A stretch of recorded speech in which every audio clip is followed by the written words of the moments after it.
Hey everybody, welcome back to the channel.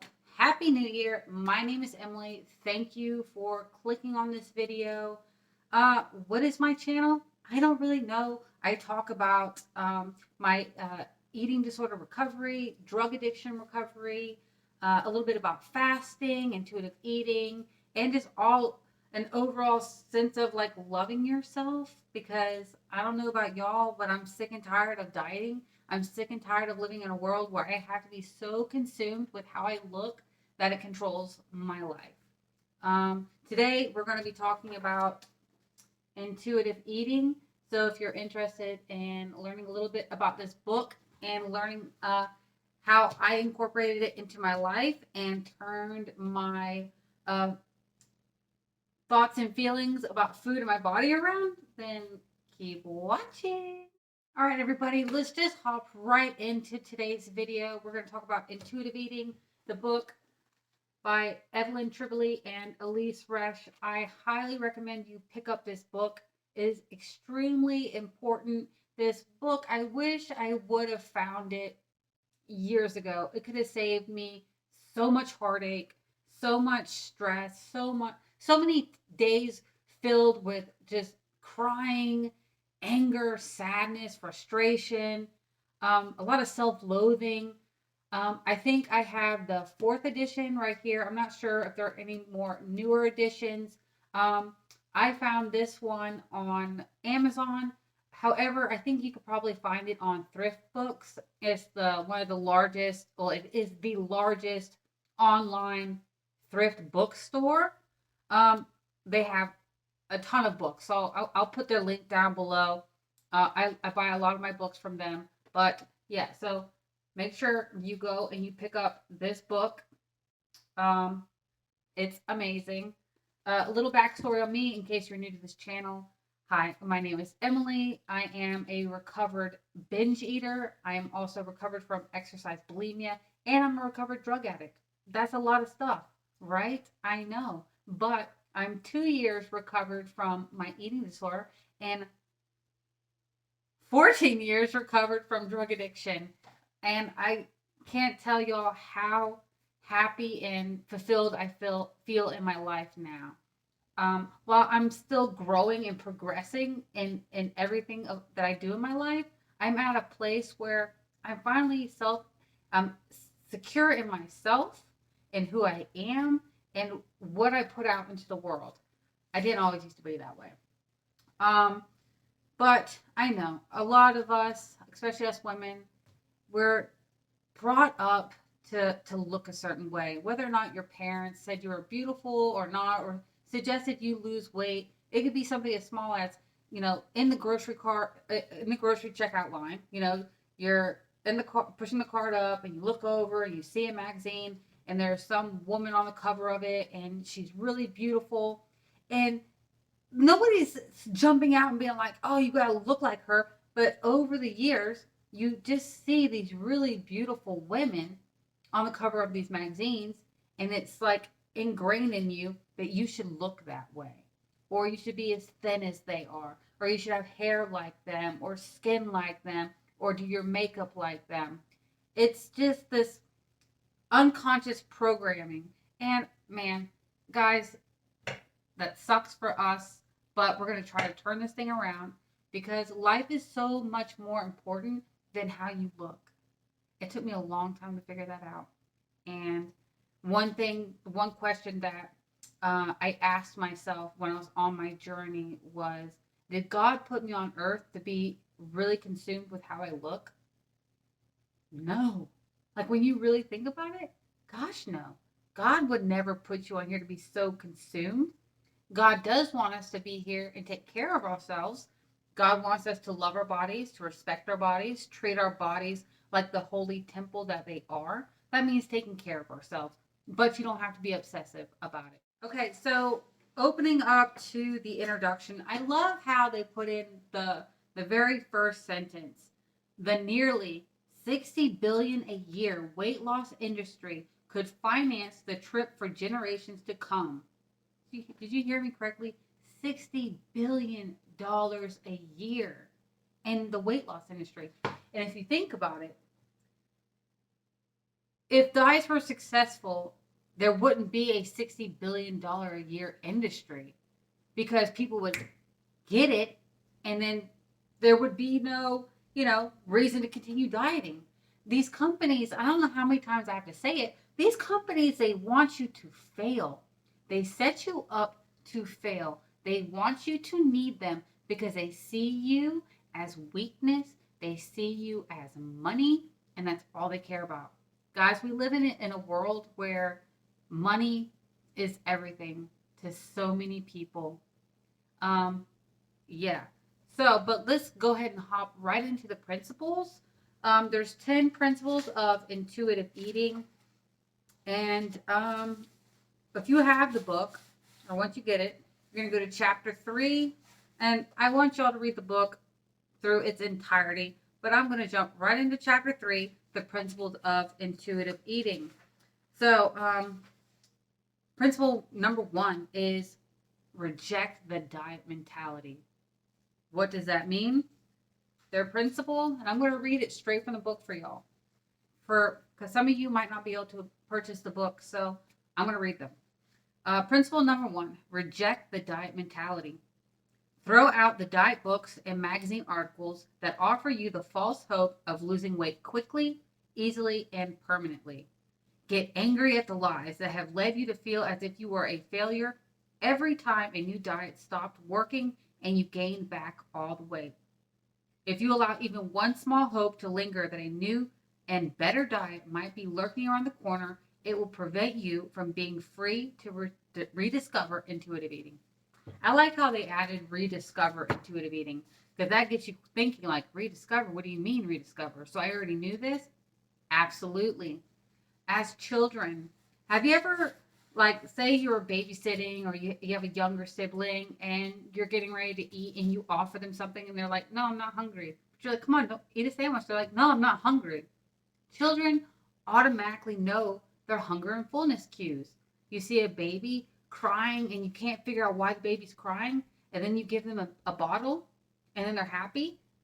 It's because they were hungry. And they stop when they're full. That's rediscovering intuitive eating, guys. Anyways, so reject diet mentality.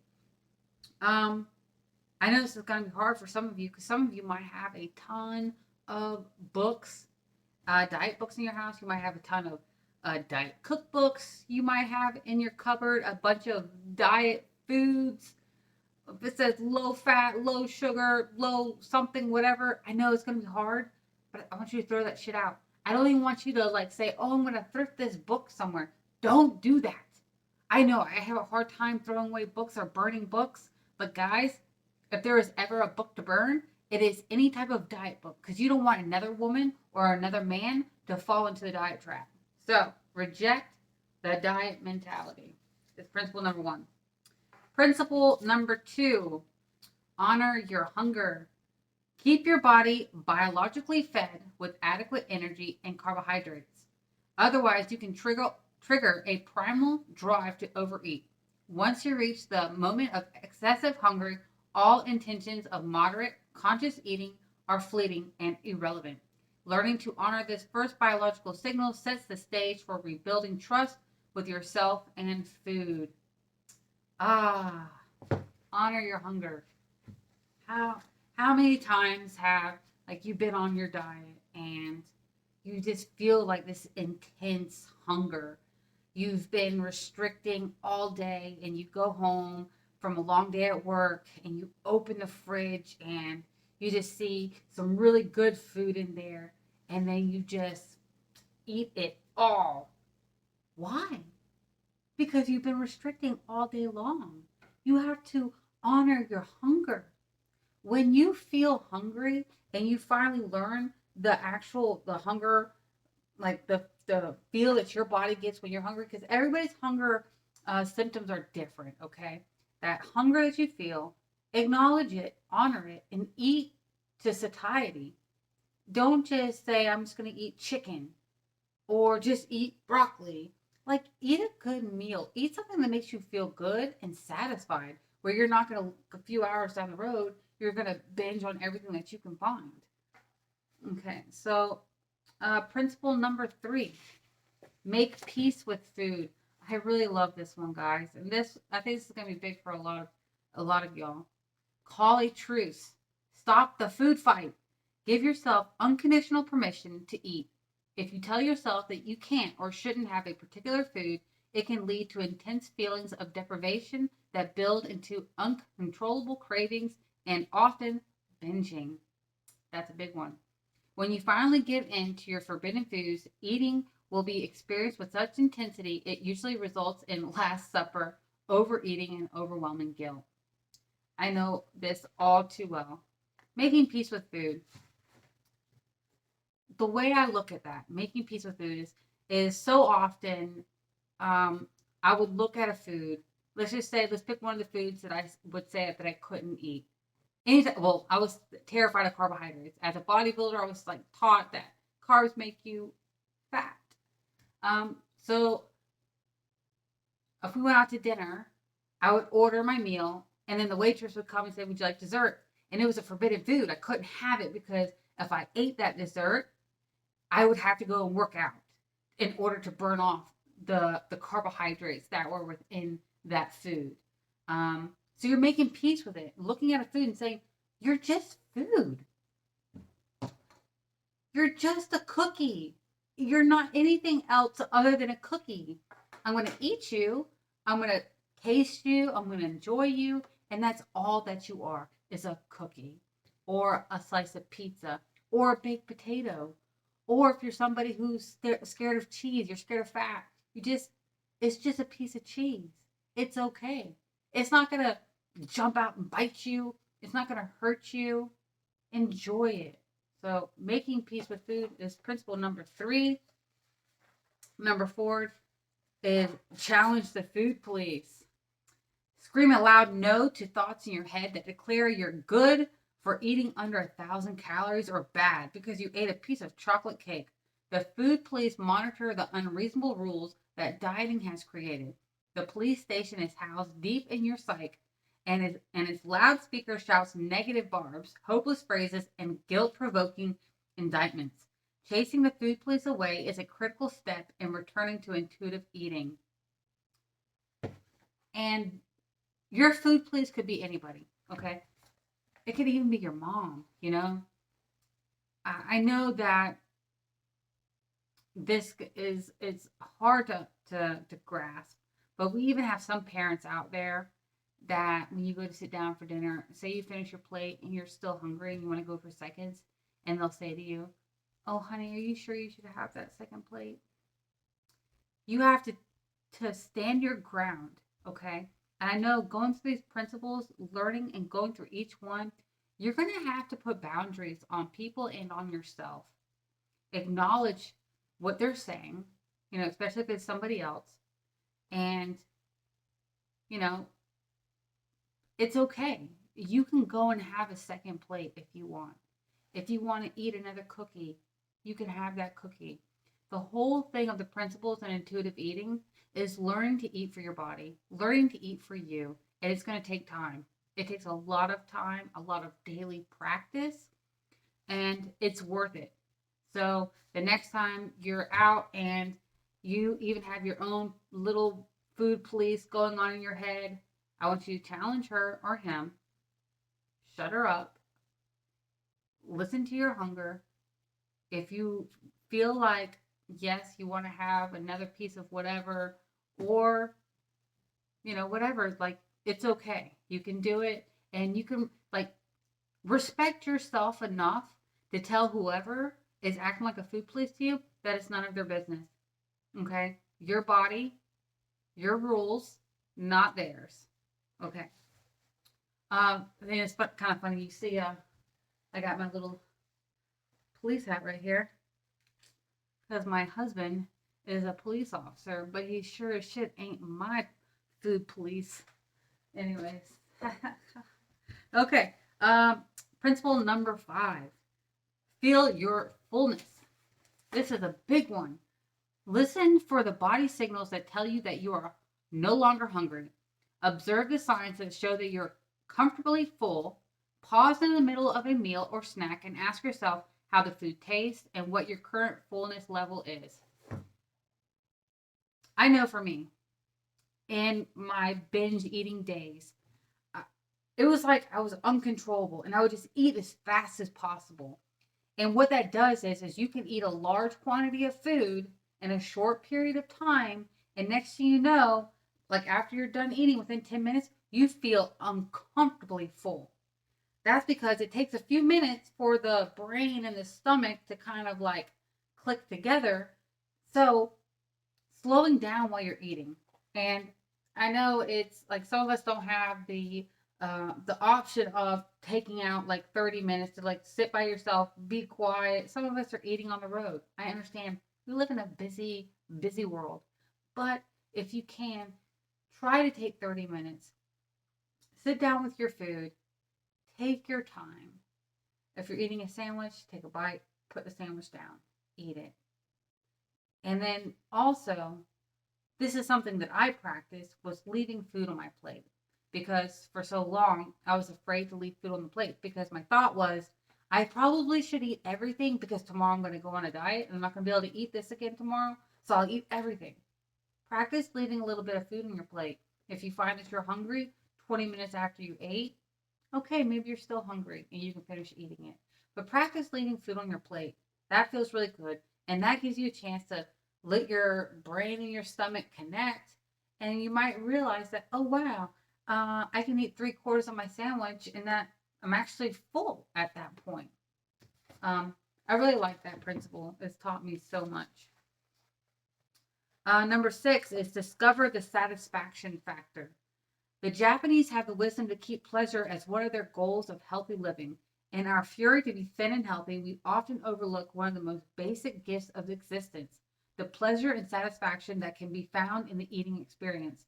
When you eat what you really want in an environment that is inviting, the pleasure you derive will be a powerful force in helping you feel satisfied and content. Excuse me. By providing this experience for yourself, you will find that it takes much less food to decide you've had enough.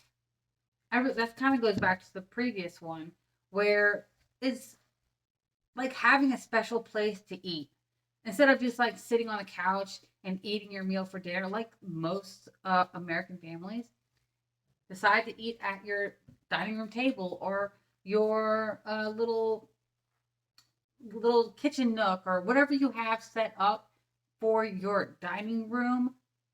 Go eat over there. Make it nice. Sit down with your husband or wife and enjoy your meal together. It's so much more satisfying. It really, truly is. How many of you really love, enjoy going out to a restaurant because you love the experience of the restaurant, the lighting in the restaurant, if there's music, you know, all those things give to a better eating experience. It's like eating really good food in a really crappy place, the food doesn't end up tasting that great. But put that really good food in a really nice setting, or take bad food and put it in a good setting. You know what I mean? Okay. Number 7, cope with your emotions without using food. So I think this one might have been updated. I'm not sure, but a lot of us use food for many different emotions. For celebration, people have, say, cake and champagne. You're throwing a party. Typically, you bring food to a party. But let me read it. Find ways to comfort, nurture, distract, and resolve your emotional issues without using food. Anxiety, loneliness, boredom, and anger are emotions we all experience throughout life. Each has its own trigger, and each has its own appeasement. Food won't fix any of these feelings. It may comfort for the short term, distract from the pain, or even numb you in a food hangover, but food won't solve the problem. If anything, eating for an emotional hunger will only make you feel worse in the long run. You'll ultimately have to deal with the source of the emotion as well as the discomfort of overeating. And this goes out to all my binge eaters out there. Well, anybody suffering with an eating disorder for that matter. I know it's like it's a cycle that you feel guilt and shame for overeating. You feel just overall not good, and then it makes you eat more. And I know it's like a strange thing for people who don't suffer with this type of, don't suffer with an eating disorder, but it's this weird cycle that keeps happening or you feel sad and like by eating sugar, by eating a piece of candy or a piece of chocolate, it'll make you feel good only for a brief moment. And then you'll start feeling bad that you did that you ate the chocolate, which leads into eating more chocolate. And it's this vicious cycle. What I recommend and what I did when I started having these emotions, I literally got a journal.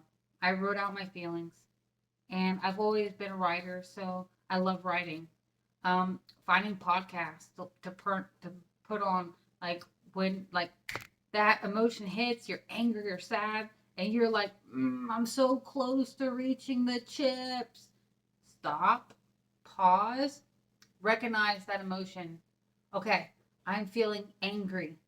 Why? Why are we angry?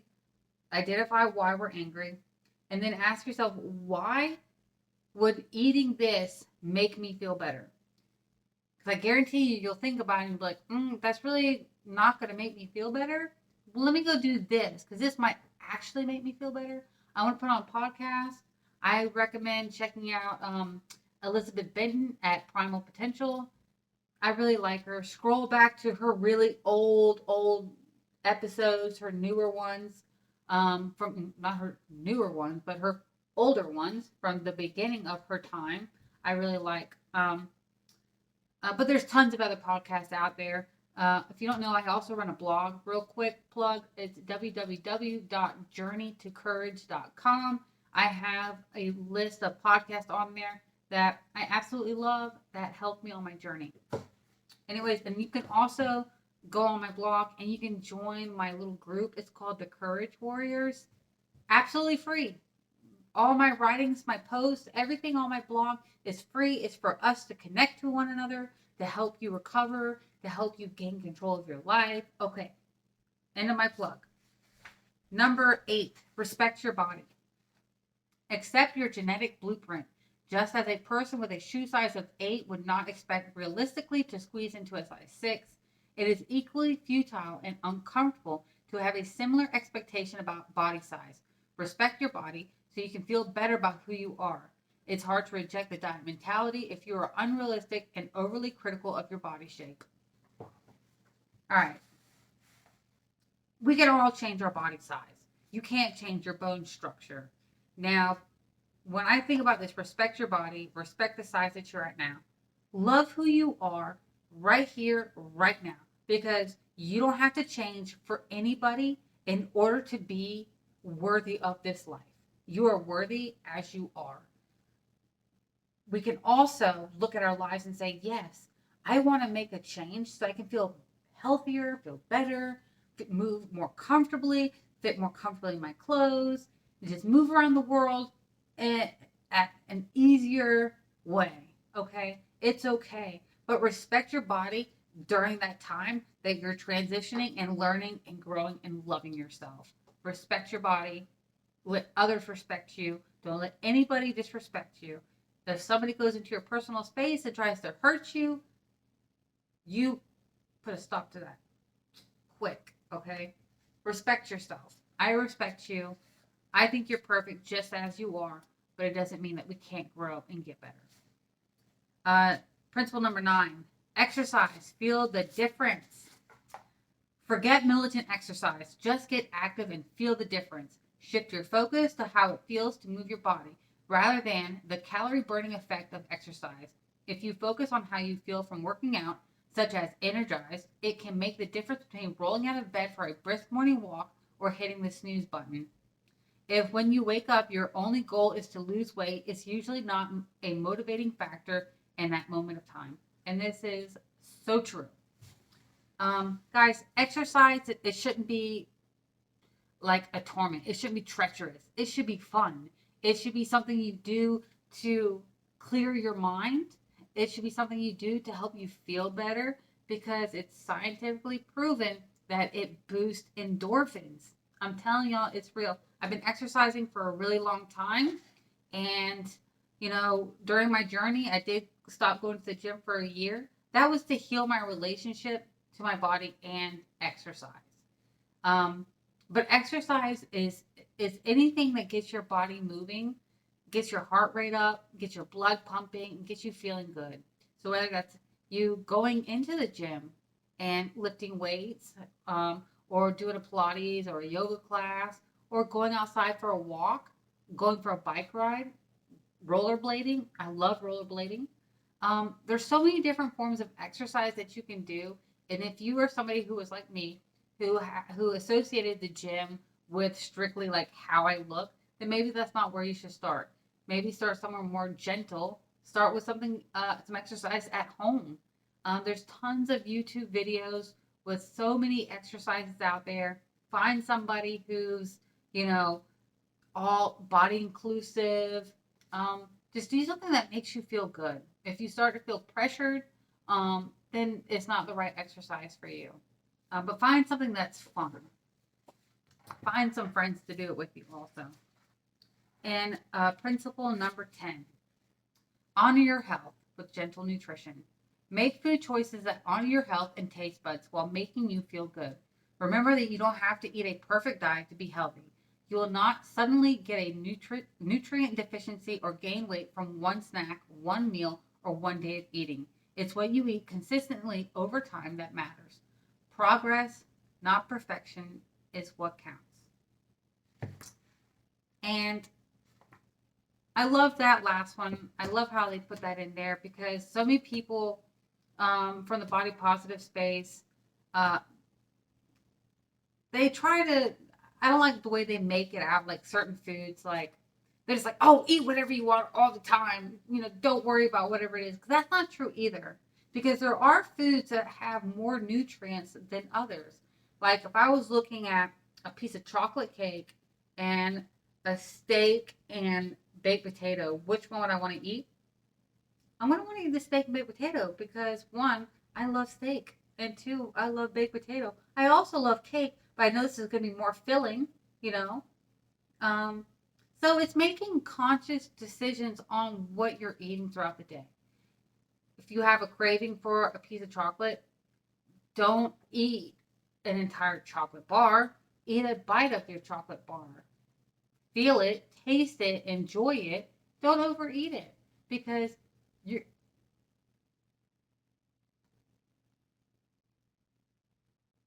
I heard something. It scared me. What was I saying? Gentle nutrition. Yes. So you're going to be able to eat whatever you want. So listen to your body, listen to your hunger, listen to what feelings are going on in your body, and eat food that makes you feel good. Eat food that pushes you along your goals of whether you're trying to get more fit, active, healthier. You know, I eat whatever I want. But when I say that, it doesn't mean I eat just, a ton of processed foods all day long because that's not what I do. I eat a lot of good foods, a lot of chicken, a lot of vegetables. I eat sandwiches. I eat sweet potatoes. I eat chips when I want them, not all the time. I have free range to eat whatever I want, but I eat foods on a daily basis that I know is going to keep me moving forward in my goal of feeling good in my body. That should be the goal for everybody. We want to feel good in our bodies and not like feel good like, oh, I feel good. Like, no, I feel good. I can move good. I can stretch. I can, whatever. You want to feel good. Okay. So eat foods that help you feel good. Anyways, all right. So real fast clip video, intuitive eating. Please pick up this book, read it. It'll change your life. There is no need to struggle. I want all of you to succeed. If you purchased a diet plan, I want you to cancel it. See if you can get your money back. If you signed up for some kind of program, cancel it. Try to get your money back because, guys, it's so simple. It's so easy. But you just got to put in the work. You got to fix here before anything else fixes. Anyways, I hope you all have a great day. It is Friday. Have a great weekend, and I'll talk to y'all later. Bye.